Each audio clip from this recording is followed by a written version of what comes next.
Olá, bem-vindos ao Papo Mobilidade, um programa desenvolvido pelo Gasconecta em parceria com a Metrocard. Meu nome é Mariana Secom, eu sou editora do Gasconecta e vou estar com você nos próximos 5 episódios para conversar um pouquinho sobre como vai ser o transporte do futuro. Se você perdeu o primeiro episódio, vai lá no site do Gasconecta, no www.gazetadopovo.com.br/Gasconecta. Você vai encontrar um debate sobre como a pandemia está transformando o transporte coletivo. Esse conteúdo está disponível em áudio, vídeo e também texto. Hoje, nesse segundo episódio, a gente vai falar sobre prioridade, como transformar o transporte coletivo na opção número 1 dos passageiros para se locomover dentro e fora das cidades.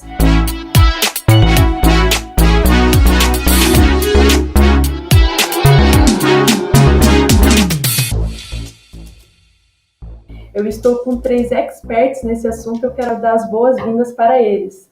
Primeiro, eu quero conversar com o Luiz Antônio Lindau, ele é diretor do Programa Cidades Sustentáveis do Instituto WRI. Como vai, Lindau? Bom dia, Mariana. E um prazer estar aqui com vocês. Bom dia também, Ayrton e Valesca. Como vai?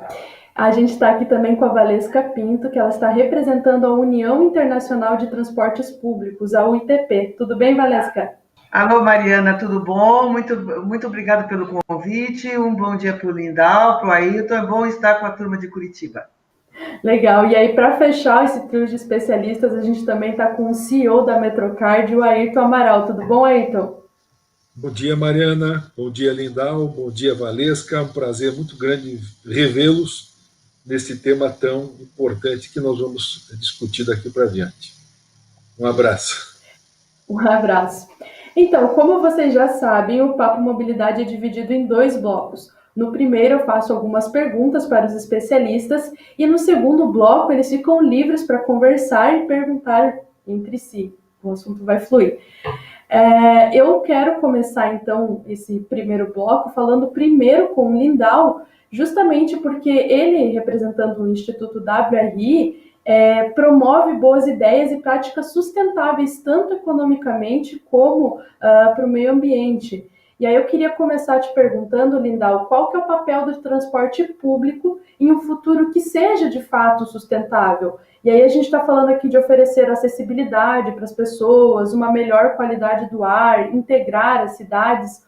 O quanto que o transporte coletivo é representativo nesta situação? Bem, nós devemos ter aí uns 10 milhões de brasileiros cativos do transporte coletivo, ou seja, que dependem aí exclusivamente dele para acessar oportunidades, né? Questão de poder chegar no trabalho, de poder estudar, ter atividades aí de lazer e acessar também a questão da saúde, né? E dessa forma terem a oportunidade aí de vencer na vida, né? Então, só por uma questão de equidade, é impossível não ter o transporte coletivo como principal modo de transporte em uma cidade, né? Uma faixa que a gente dedica aí ao transporte coletivo permite transportar por volta aí de 10 vezes mais gente do que por meio de automóveis, né? E se nós não tivermos um transporte coletivo de média e alta capacidade, seria absolutamente desastroso para a cidade, né? A gente não pode pensar no deslocamento como sendo atomizado, né? Ou seja, que automóveis ou motos vão resolver o problema de toda a cidade. Se a gente tivesse isso e não contasse com transporte coletivo como temos hoje, e sim com vans, com veículos menores, né, a gente teria uma situação de congestionamento muito além do que nós já temos, né? E isso geraria o congestionamento por si, uma perda aí de 3 a 5% do PIB brasileiro, que é mais ou menos o que ele já contribui hoje, além de uma poluição do ar, né, que, segundo os estudos mais recentes, contribuem aí para 40 mil mortes por ano aqui no caso brasileiro, né, um número bastante próximo ao que acontece com os acidentes de trânsito, que é uma das outras externalidades aí do transporte coletivo. Então, impossível não imaginar, na essência, o transporte coletivo regulado, organizado como o modo de transporte das cidades brasileiras. Pois é, Tony, você estava falando agora sobre a questão, né, da gente ter o transporte privado, motos, enfim, como atualmente sendo prioridade, e aí nós sempre que debatemos transporte coletivo, acaba gerando essa discussão até desnecessária de quem que é a prioridade, é o carro, é o ônibus, e aí entram nessa questão e fica ainda mais acirrado quando a gente fala sobre taxação de transporte privado, que ganhou aí fama como pedágio urbano, né? Até algumas vezes mal colocada essa expressão.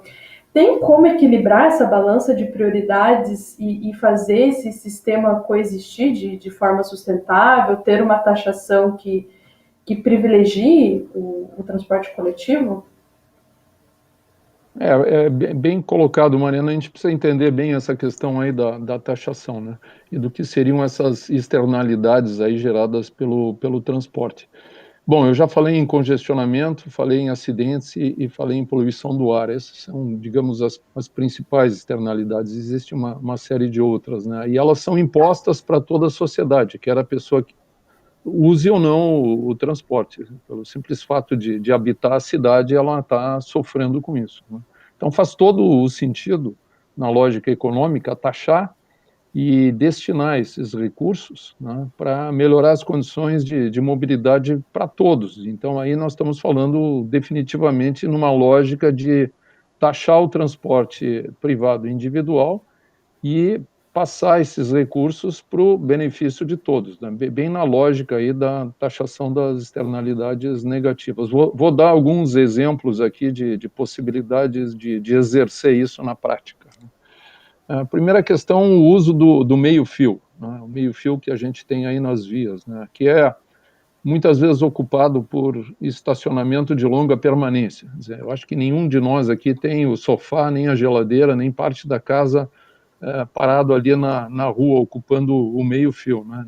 Isso não é possível, mas o carro está lá, e o carro, de certa forma, é uma extensão nossa de propriedade. Então não faz muito sentido que isso ocupe um espaço público, como não faria sentido outros bens da pessoa também ocupando o espaço público, né? Isso deveria ser devidamente cobrado. Outra coisa que é muito exercida nesse espaço ao longo do meio-fio são operações de desembarque e desembarque de sistemas de aplicativo que acabam, por exemplo, gerando também mais impedância no tráfego, também contribuindo para o congestionamento, sem falar que muitas vezes também obstruem até a circulação do transporte coletivo, quando existem aí faixas à direita, né, que são as faixas mais simples, as faixas prioritárias colocadas junto ao meio-fio. Então, essas são duas oportunidades aí de taxação, né? A outra mais óbvia é o uso das vias nos períodos de pico, né, que foi muito impropriamente colocada e rotulada no Brasil como pedágio urbano, provavelmente por alguém que não queria que isso tivesse algum sucesso ou algum andamento, mas, na verdade, isso nada mais é do que taxar o congestionamento, né, quando ele ocorre e onde ele ocorre. Na verdade, o nome taxação do congestionamento tampouco é bom, né? Talvez a gente devesse chamar isso de taxação do ganho do tempo, porque é isso que o usuário vai, de certa forma, usufruir. E esse ganho no tempo, obviamente, tem um valor, né? Então, é uma boa trocar algum pagamento por esse ganho no tempo, né? Faz sentido. Uma terceira oportunidade aí é a questão da geração dos poluentes locais.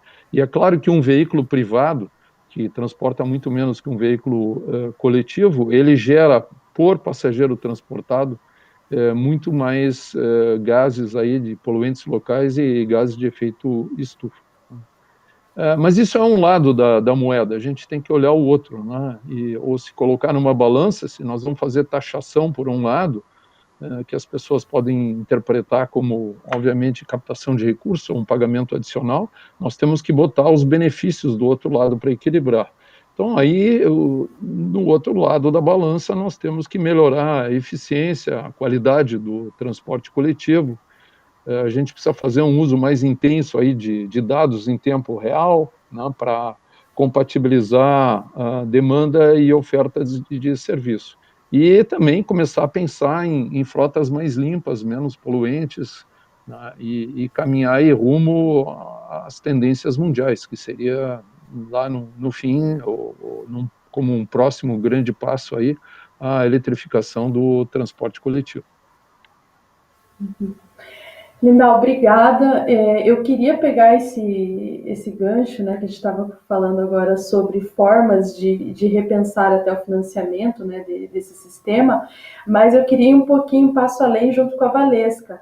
A Valesca, ela é coordenadora do programa Melhores Práticas da UITP, e recentemente eu estava conversando com ela e a gente conversou justamente sobre a lógica do próprio sistema, né, de transporte coletivo. Então, ele foi criado numa lógica industrial, levar e trazer trabalhadores, e talvez para repensar esse transporte do futuro a gente precisa sair um pouquinho dessa caixinha e entender que outras formas o serviço do transporte coletivo pode nos atender.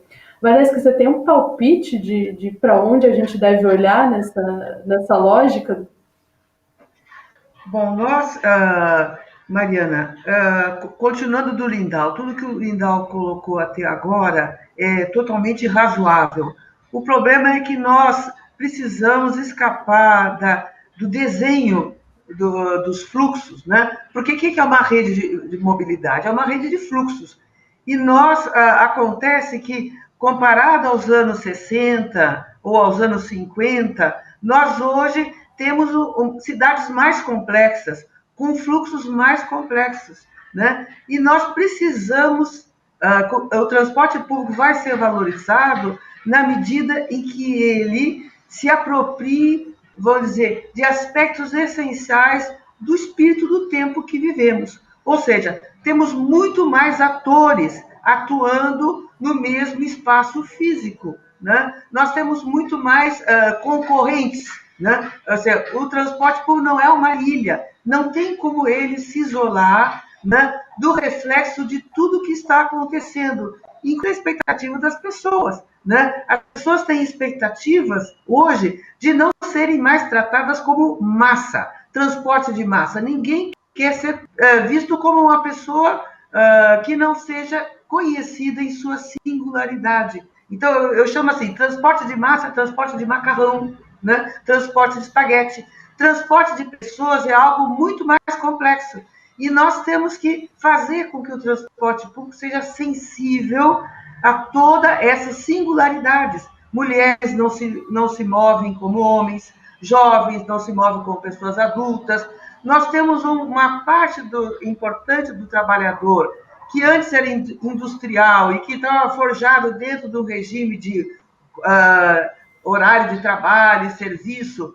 Só que agora nós temos um crescimento de uma sociedade em que o modo trabalho é motivado por serviços e que não tem a mesma rotina e a mesma rigidez do passado, né? E descobrimos, né, nessa pandemia, que há 50 milhões de brasileiros invisíveis que vivem ou por pouca renda ou com relações de trabalho muito pouco formalizadas. Ou seja, nós temos que adaptar, nós temos que pensar os serviços para uma cidade onde houve uma fragmentação, né? Sair o modelo tronco alimentado, ele é uma derivação do modelo centralizado do passado, mas nós temos que ir para o modelo de redes, né? E funcionamento de rede vai significar repensar todo o transporte público, como ele é concebido, como ele é operado, como é informado e como ele é cobrado. É só isso. Eu responderia os pequenos desafios do futuro. Bem pequenos, né, Valesca? E aí a gente estava falando sobre a questão de redes, né? E aí, hoje, eu acho que um primeiro desafio óbvio e até colocado muitas vezes como concorrência são as outras formas de locomoção, né? Outros modais que vão surgindo, até mesmo bicicletas, não preciso nem falar sobre o transporte de aplicativos.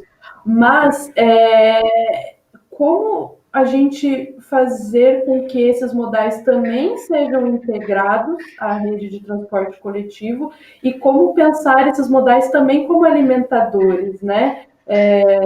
Qual que é o desafio de integração que a gente precisa enfrentar nesse primeiro momento? Bom, eu posso falar a partir dos estudos da própria UITP. A UITP propôs hoje o entendimento da mobilidade como serviço. M as a service, mobilidade como serviço. Significa que nós temos hoje não só a condição, temos uma necessidade de integrar, né, numa plataforma que não precisa ser uma plataforma central, porque as plataformas podem se conectar. Nós temos que entender que as redes digitais, elas não precisam centralidade para se comunicarem. Basta que haja alguns acordos com relação a alguns algoritmos e todo mundo vai saber de tudo. Ou seja, entrando no século XXI, nós temos que dizer, todos têm que ser chamados a concorrer a uma mobilidade sustentável. Nós não podemos deixar ninguém de fora, porque todo mundo pode ter um papel. Entende? Assim como a mobilidade por bicicleta tem que encontrar uma conexão com a rede de transporte formalizado, né? Nós temos que discutir o próprio conceito de alimentador, porque o sistema tronco alimentado, ele carece, né, de uma boa experiência de conexão, né? Ele gera perdas de tempo, de produtividade, que muitas vezes é um fator dissuasivo do uso do transporte público. E nós não podemos esquecer, né, que outros concorrentes estão oferecendo a um custo que, em alguns casos, é menor para um transporte individual, como, por exemplo, o Uber, né, para regiões mais periféricas e que têm menos densidade populacional, que não sustentam redes, né, como nós concebemos no passado. Então, essa é a equação, né? Ou seja, todos fazem parte do jogo. E eu só adicionaria mais um elemento que a gente não tem considerado. A mobilidade urbana não é mobilidade apenas de pessoas, é mobilidade de serviços, é mobilidade de carga, né? Então, assim, todos eles estão disputando. Se as pessoas ficam em casa, ou o grande objetivo nas pesquisas, as pessoas querem morar de casa, querem andar a pé. Então, a calçada faz parte da mobilidade a pé. Senão, as pessoas vão usar o carro. Trazer a cidade para perto das pessoas é parte da discussão. E se as pessoas ficam em casa, alguém tem que levar os produtos até ela. Então, assim, eu estou dizendo assim, nós temos que imaginar que as redes físicas que nós operamos, elas hoje convivem com redes digitais, onde circulam dados, conhecimentos, serviços, etc. e tal. Então, o crescimento do e-commerce muda a relação nossa com as lojas e muda o fluxo de mercadorias. Tudo isso tem que estar na pauta. Agora, para que isso avance, nós temos que falar com todos os russos possíveis. O russo 1, o russo 2, temos que falar com as pessoas. Não dá mais para fazer um planejamento centralizado e imaginar que conhece as pessoas. Tem que ganhá-las para o nosso jogo. Quer dizer, até uma coisa simples, né, Valesca? A possibilidade de você parar em um ponto que não seja aquele fixo com o alimentador, de repente mais próximo da sua casa. São pequenas mudanças que às vezes a gente fica engessado nessa caixinha, mas dava para repensar o conforto, né? Isso já é possível no transporte on demand, no transporte sob encomenda. Ele ainda é insignificante, né? Mas ele já está sendo experimentado em algumas cidades, como Goiânia, aqui em São Bernardo do Campo, em Fortaleza, né? Eu diria que é uma forma de pensar o alimentador. Quer dizer, outra coisa que eu queria acrescentar, a mobilidade é algo que, como é fluxo, ela muda ao longo do dia. Como é que nós pensamos o transporte à noite? Como é que nós pensamos o transporte numa cidade que tem por objetivo reduzir esses fluxos, essas concentrações de picos, né?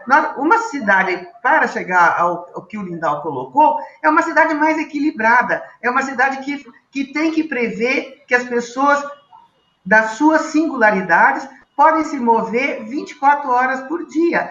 E nós já fazemos isso em São Paulo, um transporte noturno, onde as pessoas ignoram os pontos. Os motoristas têm rotas em que eles param aonde os estudantes querem descer, porque as ruas não são iluminadas, não são seguras.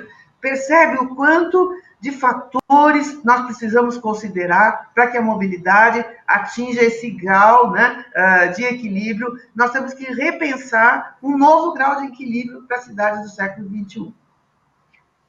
Valesca, acho que esse fator de segurança e agilidade, né, conforto, vem junto com a rapidez. E eu queria falar sobre isso com o Ayrton, né, que é CEO da Metrocard, e ele está numa posição aí de chancela para falar sobre a rapidez de transporte, porque ele comanda uma das maiores associações de operadoras, de empresas operadoras. E aí, eu queria te fazer uma pergunta que acho que vale 1 milhão de euros ou mais. Como deixar o transporte público mais rápido? O que a gente precisa fazer? Que medidas poderiam ser adotadas para ele ser a prioridade das pessoas em questão de escolha e rapidez? Mariana, primeiro é muita generosidade sua dizer que a nossa associação é do tamanho que você se expressou, né? Não somos grandes, mas estamos sempre buscando alternativas para a gente melhorar a qualidade do serviço que é oferecido. Essa pergunta é a pergunta do milhão, realmente. E até depois o Lindau e a Valesca complementam, porque essa pergunta realmente ela tem milhares de possibilidades. Mas entre as mais usuais, eu diria que, em primeiro lugar, são as faixas prioritárias, que são as coisas mais baratas de se fazer, de se implantar, e nós temos muito poucas faixas prioritárias pela quantidade de pessoas que são transportadas no transporte público. Uma outra questão são a alternância de serviços expressos com serviços paradores, que hoje não são permitidos justamente pela falta de você ter ou faixas exclusivas ou faixas expressas ou prioritárias. A priorização semafórica é outro aspecto importantíssimo, né? Normalmente isso não é feito porque poderia trazer dificuldades para o cruzamento dessas vias, né? E há uma solução para isso, que são as passagens de nível, apenas para onde os ônibus estão trafegando. A priorização fundamentalmente também com rotas diretas, as pessoas querem cada vez menos efetuar transbordos. O transbordo só vale a pena se realmente houver um ganho de tempo muito significativo. Mas, fundamentalmente, o que falta é um planejamento e uma priorização de Estado e não de governo. Porque essas obras, esses processos, eles são de longo prazo, eles não acontecem apenas em um mandato. E o que a gente percebe, a gente que está há muitos anos tratando desse assunto, é que não existe continuidade.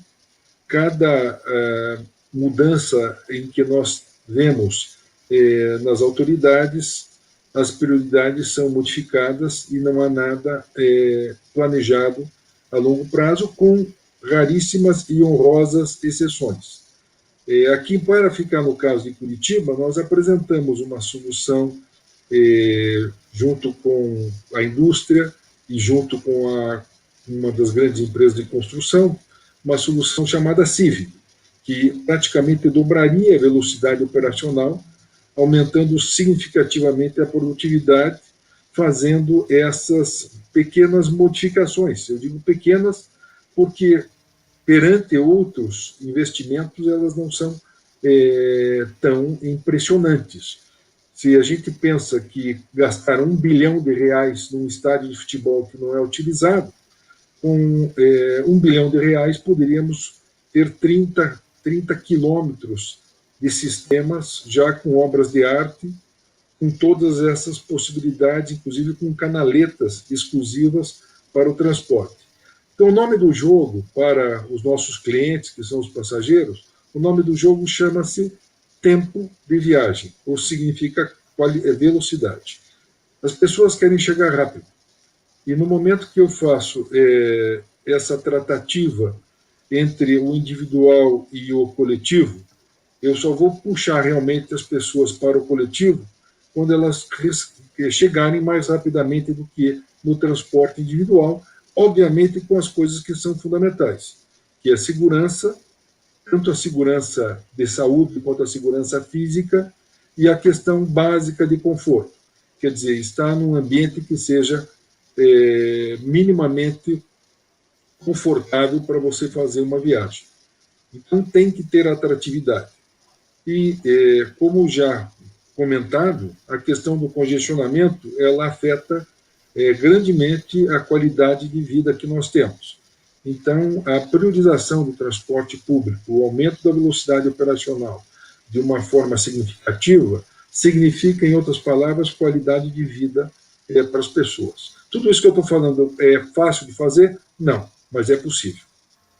Pois é, então, falando em fácil de fazer, eu acho que o maior desafio, e é uma das maiores reivindicações das próprias empresas operadoras, é ter mais subsídio, né, para poder investir em infraestrutura, melhorar a qualidade do transporte em questão de agilidade e, enfim, nessas políticas públicas. E aí a gente falou um pouquinho já com o Lindau sobre uma das alternativas, que seriam essas taxações, né, da onde dá para tirar dinheiro, mas eu queria ouvir sobre você quais políticas de financiamento você tem visto nacionalmente, internacionalmente, que você acha que a gente poderia adotar aqui e o que está funcionando, na tua opinião? Com certeza, meus colegas aqui terão talvez até mais informações pelos contatos internacionais que têm. Mas o que eu vejo a questão do financiamento, vamos falar de duas formas, né?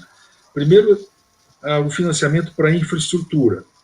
Então, nós temos bancos nacionais de desenvolvimento, mas temos muito poucos projetos de parceria público-privadas. Na nossa opinião, há que ter um ênfase muito grande nessas parcerias público-privadas para que você tenha a possibilidade de financiar toda a infraestrutura que você depois você poderá usufruir como operador.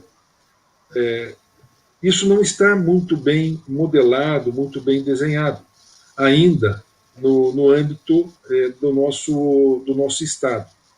Então, qualquer avanço nesse sentido é muito bem-vindo, porque é necessário que exista, num país como o nosso, onde há grandes prioridades na área de saúde, educação, habitação, segurança e saneamento, não tem recursos suficientemente disponíveis para tudo isso no âmbito do poder público.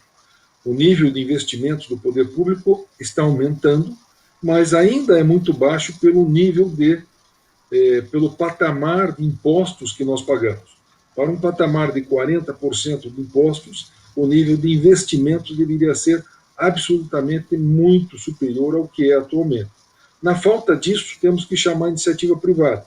Para a iniciativa privada poder investir, tem que haver uma boa estruturação e muita segurança contratual, o que é um grande problema no nosso país. A falta de segurança contratual, porque nós não temos um judiciário que, de fato, respeite os contratos no nível que deveria ser correspondente. Outra coisa totalmente distinta é o subsídio da passagem, o subsídio da tarifa. Há um engano muito grande quando as pessoas imaginam que o subsídio é para as empresas. O subsídio não é para as empresas, o subsídio existe para os passageiros. Eu lembro de um estudo feito pelo IPEA há alguns anos atrás, em que determinava, pelo nível de padrão da renda brasileira, que o máximo para uma tarifa pública seria alguma coisa entre R$ 2,50. Corrigindo para hoje, seria alguma coisa em termos de R$ 3.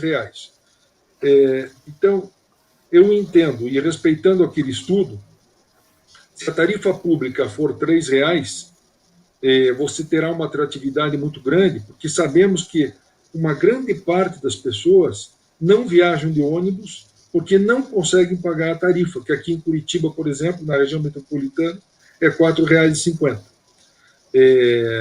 Estudos no Brasil mostram que 1/3 das pessoas que utilizam ou poderiam utilizar transporte público vão a pé. Por quê? Porque não tem condições de pagar esse nível de tarifa. E o IPEA demonstrou isso muito claramente. Então, tem que desmistificar essa questão de que subsídio é para as empresas operadoras. Não.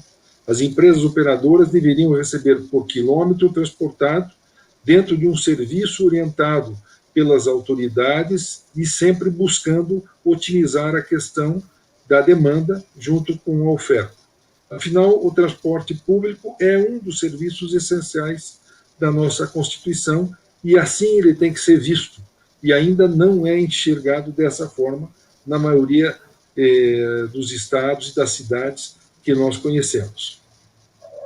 Aí que eu quero aproveitar a tua fala para encerrar o primeiro bloco e abrir, né, a segunda fase desse episódio, que é onde vocês, convidados, podem fazer perguntas entre si. Eu tenho certeza que a Valesca já comentou ali que tem uma pergunta para o Lindau para fazer e também para o Ayrton. Eu queria começar com ela. Fica à vontade, Valesca, para conversar com o Lindau primeiro. Na fala do Lindau, ele colocou a importância de termos um transporte público como fator de equilíbrio social e justiça social, que é distribuição de renda, tá? Posto que uma imensa da nossa população não tem meios individuais para bancar a sua mobilidade, tá? Tudo isso é verdadeiro, tudo isso é verdadeiro. Porém, a questão é como fazer isso, tá? Eu diria assim que o problema do transporte público hoje não é um problema de não defendê-lo, é de como defender, como ele pode ser para atender isso. Então, nesse sentido, eu queria perguntar ao Lindau, que é um estudioso, que é um acadêmico, né, e que tem isso, como nós vamos migrar de um sistema que hoje é descentralizado, tronco alimentado, que é uma derivação dos sistemas centralizados, para um sistema de rede. Como é que você enxerga, né, a nossa conexão com o mundo digital e com o papel da informação às pessoas e da autonomia maior às pessoas para tomar decisão quanto à sua viagem? Ou seja, a viagem construída pelas pessoas a partir da informação que ela tem e dos recursos disponíveis e dos meios disponíveis. Se nós tivermos, por exemplo, como em Lisboa, a tarifa de ônibus, a tarifa do metrô, a tarifa da bicicleta, tudo junto, tudo conectado numa única plataforma de tarifas, e o estacionamento também, e nós começamos a colocar uma sinergia e conseguir aquilo que nós chamamos de subsídios cruzados, uns pagam mais que outros, né? É esse desafio, porque eu já ouvi você falando de coisas do século XXI, né? E isso em outros momentos, e é isso eu estou te provocando para você trazer à tona esse conhecimento.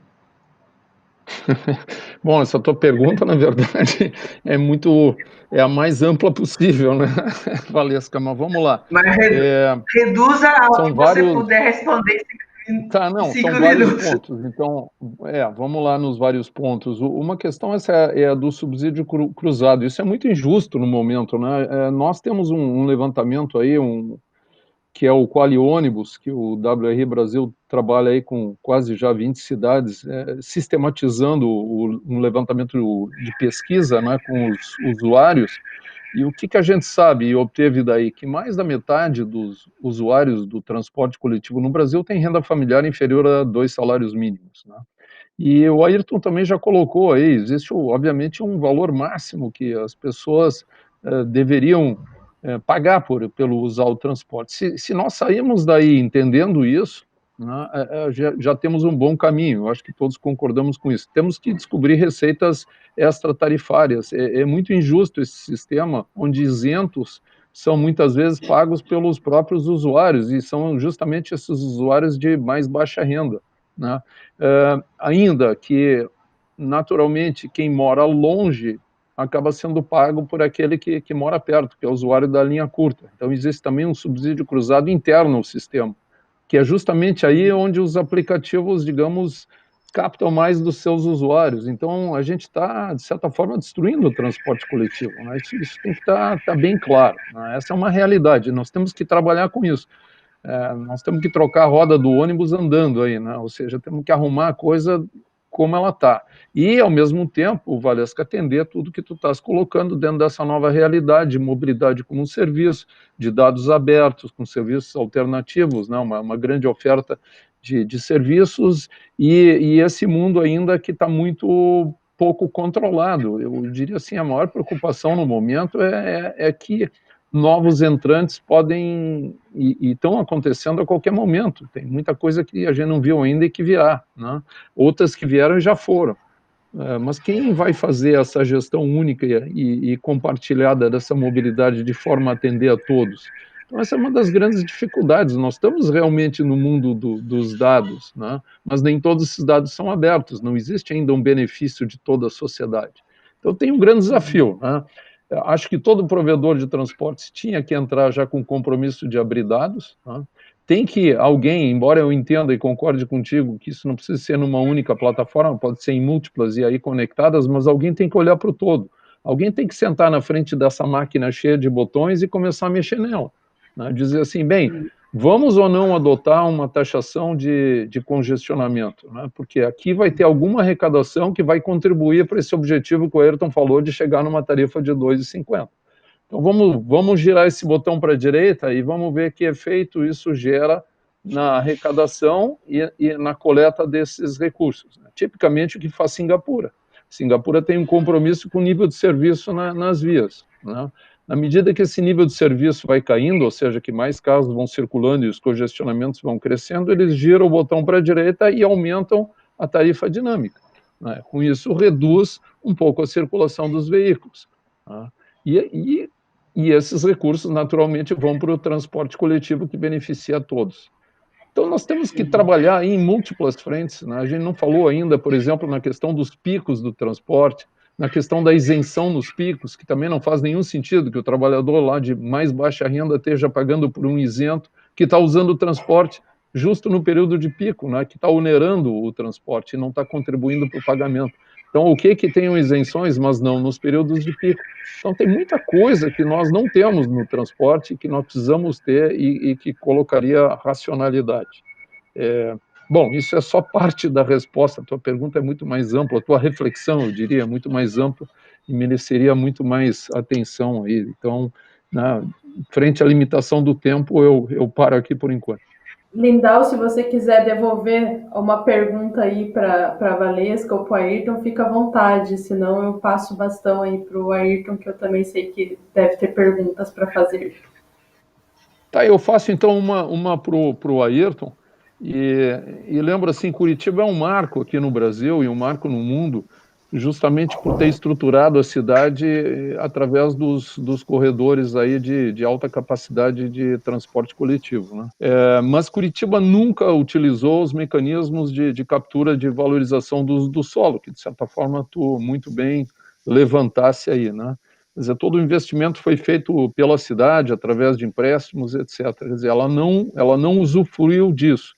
E eu diria assim, o grande X da questão aí no Brasil, e é uma coisa que a gente no WRI está tentando avançar, é justamente o financiamento da infraestrutura. Quer dizer, para a gente ter coisas que vão além das faixas prioritárias pintadas à direita, que têm um baixo investimento e também não tão bom desempenho, para que a gente possa ter corredores, canaletas com ultrapassagem, porque a ultrapassagem é fundamental, né, para a gente dar a velocidade que tu estás falando aí, nós precisamos de investimentos de maior vulto, né? Então, esses mecanismos de captura eu acho muito interessante, mas vejo um grande desafio. Então, talvez falar um pouco mais sobre isso. Então, excelente pergunta, Lindão.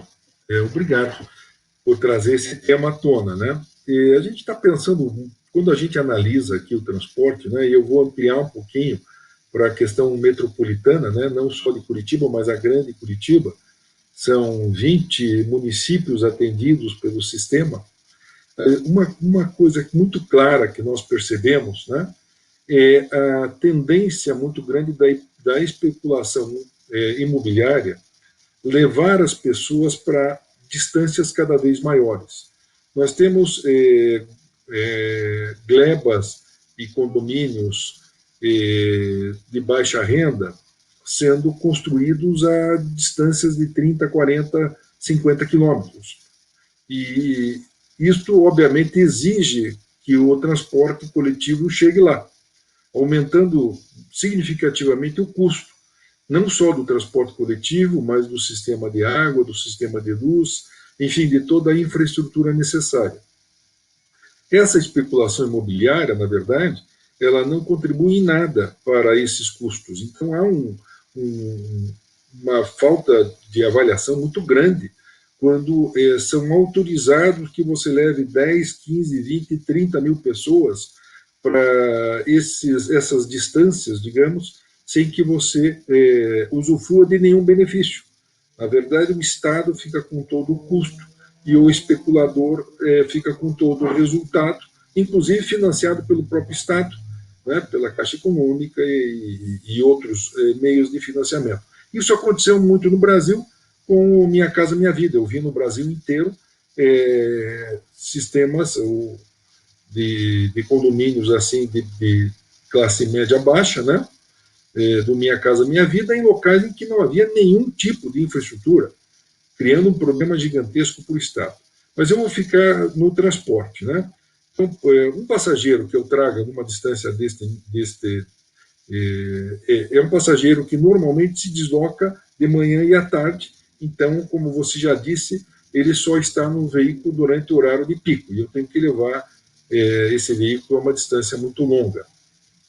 Isso faz com que o custo desse passageiro possa chegar a 8, 10 reais, o que é inviável. Então, alguém está pagando a diferença entre uma tarifa aqui na região de Curitiba de R$ 4,50 para uma tarifa de R$ 10.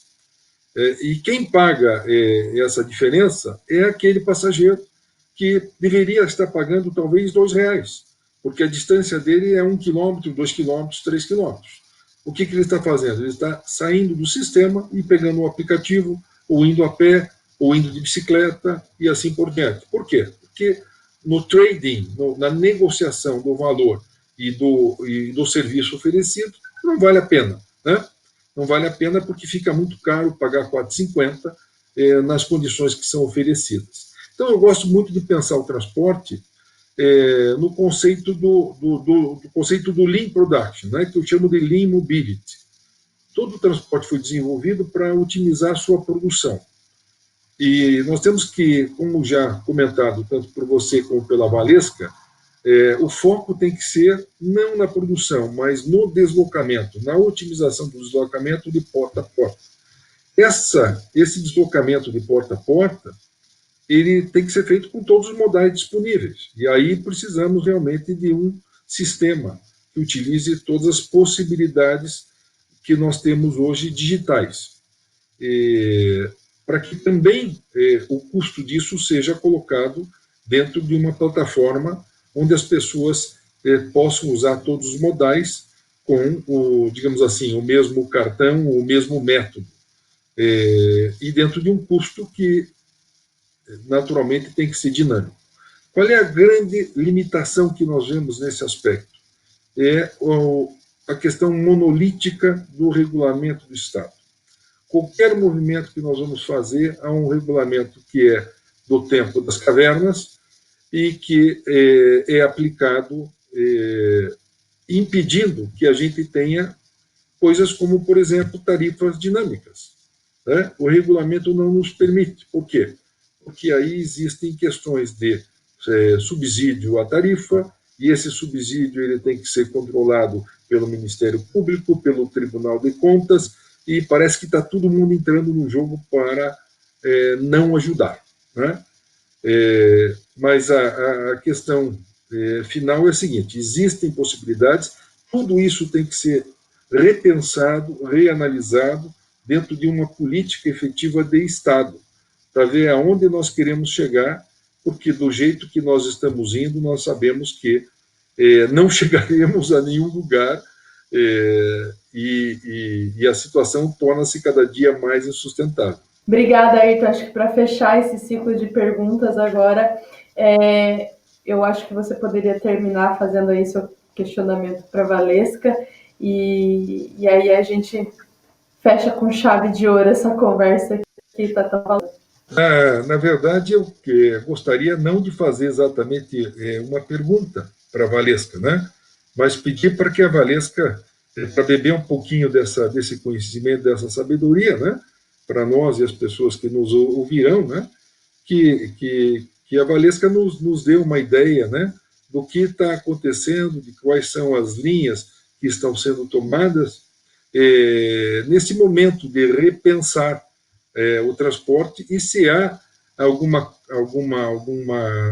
desenvolvimento concreto em andamento em algum local, ou no Brasil, ou que a gente tenha conhecimento para fazer toda essa, digamos assim, essa conectividade na linha do Mobility as a Service, da mobilidade como serviço.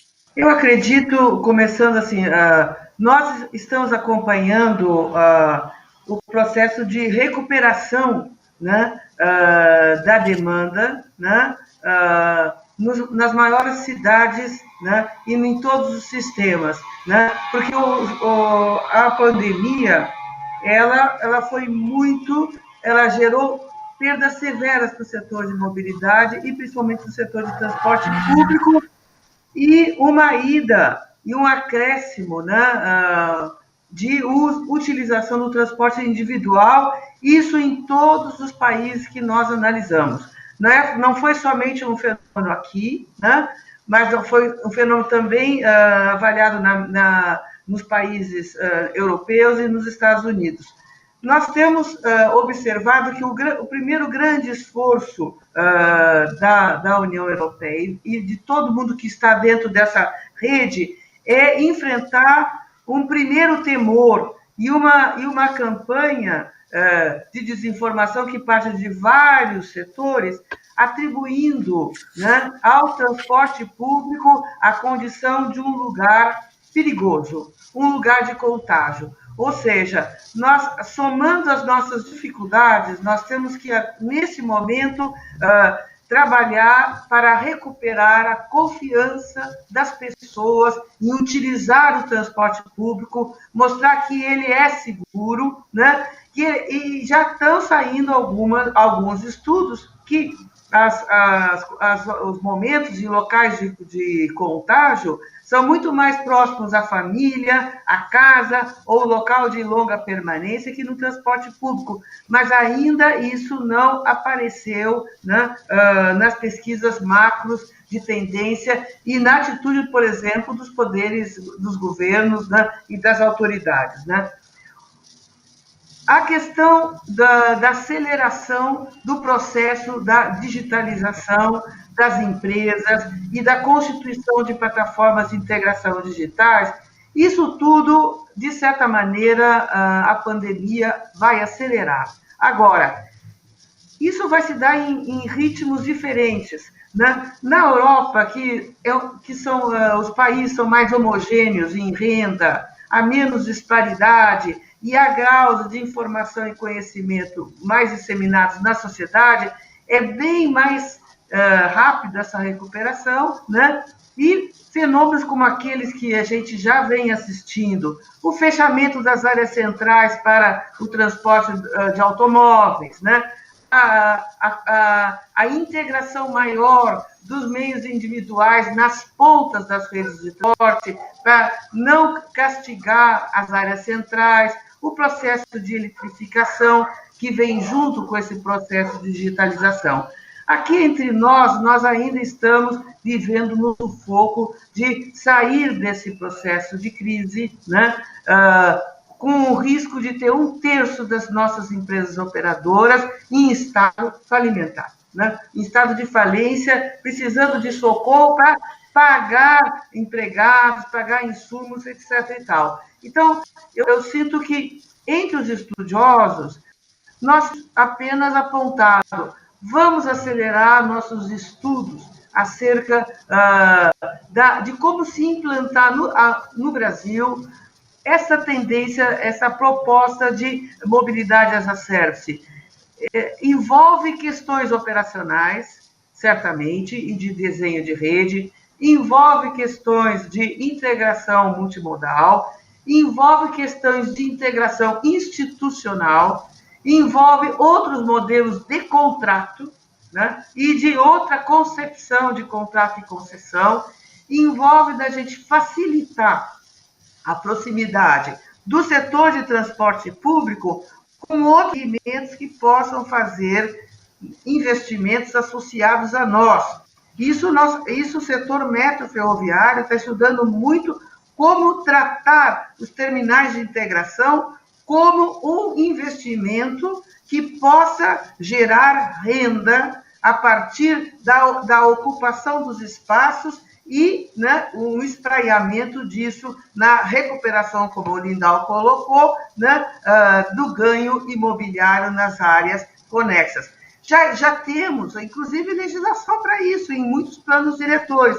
O que nós não temos na sequência é o modo nacional, a questão da segurança jurídica, né? Enfim, nós vamos ter que conversar com muita gente para sair firmes dessa crise. Eu creio que ainda vai contar a serviço, né, do setor da sua sobrevivência o fato dos brasileiros serem ainda muito pobres, né?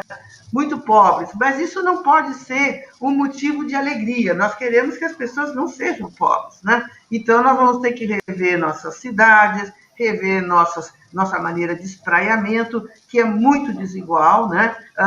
E pedir àqueles que não precisam viajar, que podem se recolher nos seus condomínios de luxo, deixe as vias livres para o transporte público fluir. Isso aconteceu em São Paulo, e quanto mais a classe média alta ficar em casa, e porque ela mora em lugares muito bons e pode fazer tudo dentro de casa, né, ela vai deixar as ruas para os outros. Isso é muito bom, é bom para o ar que respiramos e é bom para o transporte que transporta as pessoas que precisam sair de casa. É o que eu posso dizer nesse momento, né? Temos mais dados na OITP que estão à disposição de todos. Obrigada. Lindau, gostaria também de ouvir um pouco aí do seu conhecimento, sua experiência sobre o mesmo tema. Bem, eu fico aqui com as minhas reflexões enquanto eu ouço vocês falando, né? Essa conversa está evoluindo muito bem, mas eu fico sempre também pensando que pode terminar como outras tantas, como boas conversas colocadas no ar aí, né? Gravadas e tal, como tem inúmeras.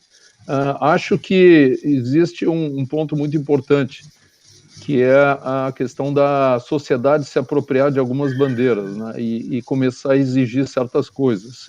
Entendo bem o que a Valesca colocou sobre essa dificuldade da nossa sociedade ainda não ser evoluída como a de alguns outros lugares e tal, mas nós vamos ter que levar essa discussão, nós precisamos ter planejamentos de longo prazo, né, nós não podemos ter tantas mudanças nas nossas estratégias em ciclos tão curtos, né? A gente vê aí que cidades como Medellín, que fizeram grandes alterações e projetos de longo prazo, conseguiram sair da pior situação para hoje ser uma das cidades de destaque em 20 anos. Né? É difícil falar aqui no caso de Curitiba, porque Curitiba é dos raros exemplos no Brasil de continuidade em planejamento. Mas eu volto ao ponto da sociedade se apropriar e levantar dois exemplos. Assim, um bem claro, a questão de Copenhague, lá, das bicicletas, que todo mundo admira, mas foi a sociedade que deu um basta em um certo momento e disse: não queremos mais carros, queremos a cidade para as pessoas, né? E exigiram, então, das autoridades que ela fosse redesenhada para acomodar a mobilidade ativa, qual seja pedestres e ciclistas, né? Lembro de discussões na Suécia, onde foi a população que foi ao governo e às autoridades e exigiu que as velocidades fossem baixadas nas vias, para que menos pessoas morressem. Então, talvez seja chegada a hora de que a sociedade, e na verdade em 2003 nós já tivemos isso, tivemos um movimento que era justamente na linha de baixar os valores de tarifa, e pouco se fez desde então. Teve os PACs lá, teve também a Copa do Mundo, e aí veio a questão né, a gente se perdeu nos projetos, os projetos não foram para o transporte coletivo, né, eles acabaram muitas vezes contemplando projetos aí privados para mobilidade, ou seja, a sociedade já mostrou em algum momento o seu interesse por isso. Talvez seja a hora agora de de pedir essas soluções, né? Já que a gente está em outro momento, a epidemia talvez tenha sido aí um grande marco de cruzamento sei lá, de portal, de entrada em novo século, né? Em que a gente meio que se despiu de muitas coisas, mas tem a bagagem do conhecimento, e é com essa bagagem aí que a gente tem que reconstruir uma nova mobilidade, né? Mas passa também por esse lado aí, né? Senão as nossas palavras aqui não posso dizer que dessa vez vão ficar no ar, porque elas estão gravadas, né? Não dá para dizer que são simplesmente palavras lançadas ao ar, mas são palavras gravadas que talvez não deem resultado em termos de transformação, né? Nós, como WRI, o nosso grande objetivo é transformar, né? Alterar a realidade para o melhor. Então, fica aqui o desafio e a vontade de continuar aí trabalhando com vocês nessa linha. Tenho certeza, Lindau, que a conversa gravada aí vai poder ser revisitada várias e várias vezes por todo mundo que estiver interessado. Pode falar, Valesca. Eu acho que o que o Lindau colocou é o desafio hoje, é outro desafio do setor. O setor tem que falar com a sociedade. E para falar hoje com a sociedade significa estar nas redes. Nós temos que estar nas redes, que é onde a sociedade fala, se encontra. Não é uma rede, são milhares de redes, né? Ou seja, nós temos que multiplicar a nossa capacidade de relacionamento com aqueles que usam o transporte público. Nós temos que falar com aqueles que não usam. Nós temos que falar com aqueles que vão ficar em home office, sim. Eles têm um papel na sociedade, porque isso vai mudar muita coisa. Então, nós temos que falar com a turma da logística e da carga. Ou seja, o setor tem que espraiar-se para sair do âmbito técnico e entrar no campo da política, tá? Nós vamos ter uma eleição municipal, vamos renovar prefeitos e nós temos que agir politicamente, porque tecnicamente tudo já foi dito, né? É sempre bom encontrar o Lindau, sempre bom encontrar o Ayrton, é bom registrar tudo que a gente faz, mas a gente não pode esquecer, né, de dar o passo seguinte, que é rumo à ação. Tá certo? Muito obrigada por tudo. Obrigada, gente. Eu queria agradecer a participação de vocês. Foi um programa assim recheado de conteúdo. Acho que quem quer começar a repensar transporte tem que vir aqui e escutar um pouquinho de vocês, porque realmente vocês são especialistas e é o que o Brasil tem de melhor nesse sentido e pode nos oferecer nessa reflexão. Obrigado, Lindau, pela tua presença. Ayrton, Valesca, até uma próxima. E eu queria convidar o pessoal que está nos escutando ou assistindo para acompanhar o terceiro episódio da série, que vai falar como tornar o transporte público sustentável economicamente. Então, a gente vai aprofundar ainda mais esse debate e a gente espera vocês lá. Obrigado por ouvir, ver, ler o texto sobre o Papo Mobilidade. Até mais!